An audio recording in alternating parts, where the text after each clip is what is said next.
Hello and good evening, everybody. I am coming to you tonight with an old friend, my microphone that I used when I did my podcast or podcast like interviews. This is the mic that I used when I first started doing interviews on Feet Planted for Feet Planted LLC on my YouTube video over there. So if you're interested in what the mic looked like and what I look like talking to people about great things, you can go over there. I'll put the link in the description. I listened to the video from last night and I tell you, I wasn't liking the echo. So I said, I need to bring the microphone back. So here we are. Here we are. My old friend and I are back. Tonight, I want to talk about reconnecting as a mentor. One of the great things about January is that it's the first calendar month of a new year. So it's a fresh start. It is the month of getting acclimated to spending the last 2 months. I'm sorry, y'all. Me and my sweating again. Spending the last 2 months of a holiday with family and friends. So you're getting back into the swing of things, and it's still National Mentor Month. So I wanted to talk about reconnecting. I have two official mentees, and I have, I think, three unofficial mentees, probably four. And my two official mentees are in college. And it dawned on me as I was thinking about, man, I wonder when they're starting back to school. Man, when's the last time I talked to them? Man, I wonder how the holiday was. And I was just like, I need to reconnect. And this is what my video is about today. Reconnecting when you're busy and getting back on track with your mentor-mentee schedule. I like to think that in this day of technology, we can text, we can Zoom, we can meet in person. There are so many ways that we can communicate. And me in particular, my the two mentees that I'm speaking of right now, like I said, are in college, and so they're not attending school. Actually, that's not true. One is attending school at my alma mater, and the other is attending school locally to me about 35 minutes. And the engagement over the last 2 months, y'all know I have sweat issues. Y'all know.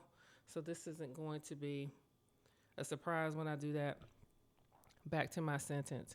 I have not talked to them since Thanksgiving, and I am missing them. I sent text messages to say Happy Thanksgiving, Happy New Year, Merry Christmas, Happy New Year. And it just dawned on me, I didn't get responses. And so there needs to be a reconnection. If that is you, then this video is the perfect opportunity for us to acknowledge some very simple truths about the mentor-mentee relationship.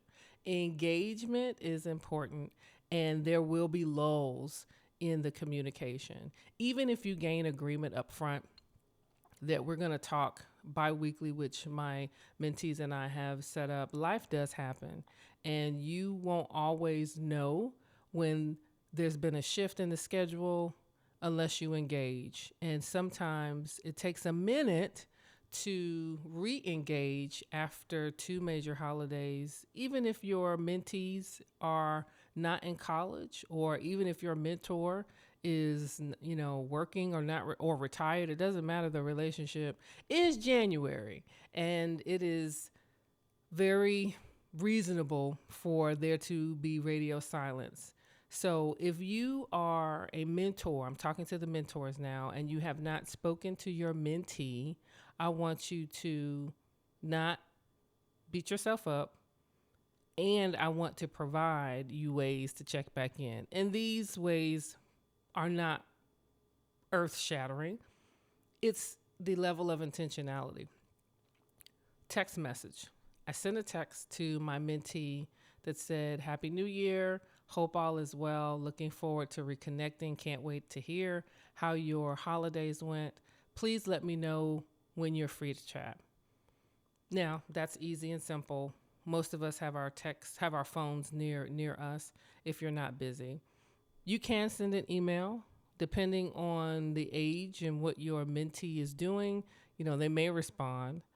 And you can always call.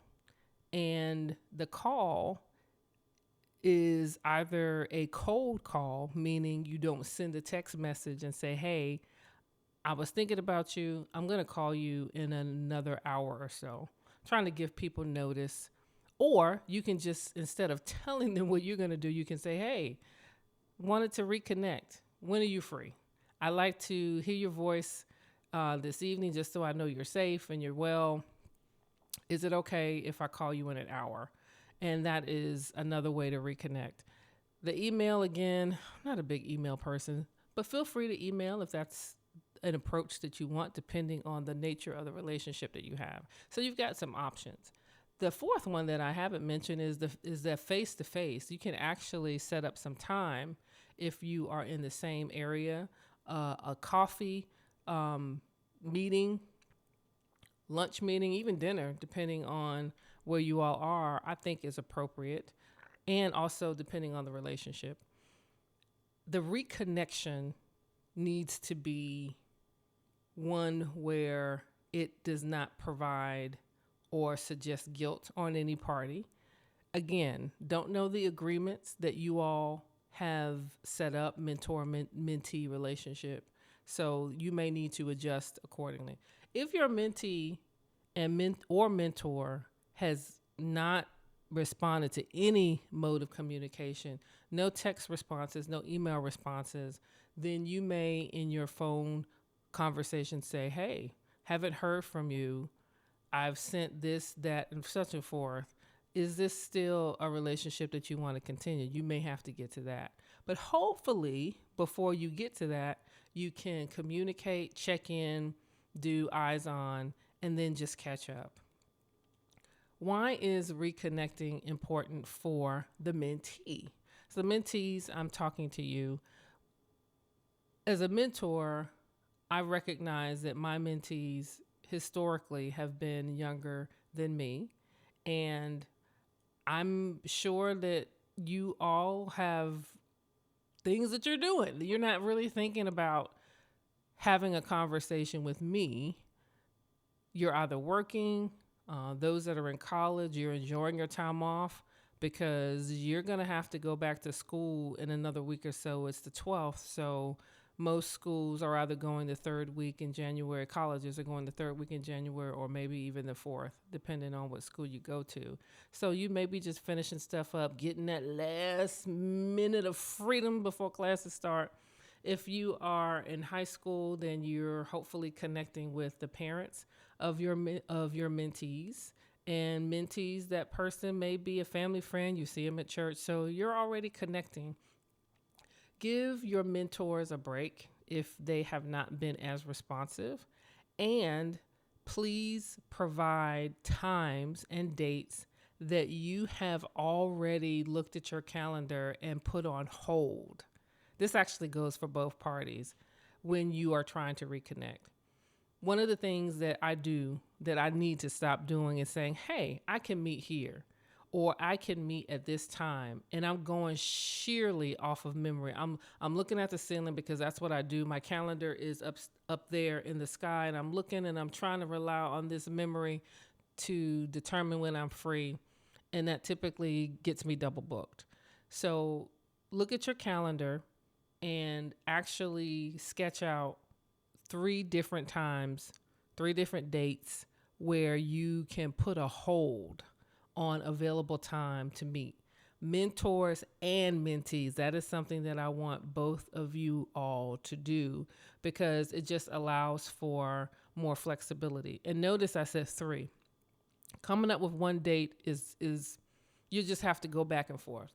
Look in your calendar, come up with 3 dates that stretch across maybe 3 weeks or a month and say top of the month, middle of the month, and if none of those work, then you all know, and maybe it's time to have a conversation and say, hey, what's the best way that we can connect? Is this a 5-minute call? Is this a long email to just catch you up and then we can do it that way? There's so many ways to reconnect, but I don't want to give us any excuse to not do it because it's very important. That relationship is very important. And then last but not least, I want to talk about what happens when it is time to part ways. and you the relationship is not serving you. I'm going to really save that for another video. I think that that's a whole nother conversation. So let's just focus on the reconnecting. Let's not get into the other stuff. Reconnecting. How are you doing? I'm here for you. I'm concerned about you. I'm interested in reconnecting with you, mentor. I've got a lot to fill you in on, and the conversation can resume. One of the things that you need to talk about in your conversation is, does the schedule that we've set, if you have one, still work? And if you haven't set one, come up with one for the next 90 days, just the next 90 days. And, if it's biweekly, the next 60 days, just something to keep a tempo. I call it a battle rhythm of where you can commune and ask questions, and there's not that awkwardness of, I haven't talked to you in 3 months, so I have to catch you up on all of the things and then get to what I need. That typically doesn't tend to bode well unless you have the relationship where that's part of the rhythm of your conversation, where you do talk for hours and then you catch each other up and then you offer that time for Q&A. Mentorship Month is National Mentorship Month. Check in and reconnect with your mentor. Check in and reconnect with your mentee. We know that we're busy, and it is intentionality, and you have to make time in order for the relationship to work and have meaning for you both. I hope this helped. Let me know in the comments if you've reconnected, and let me know if you're interested in mentorship. All right, y'all have a good one. Bye.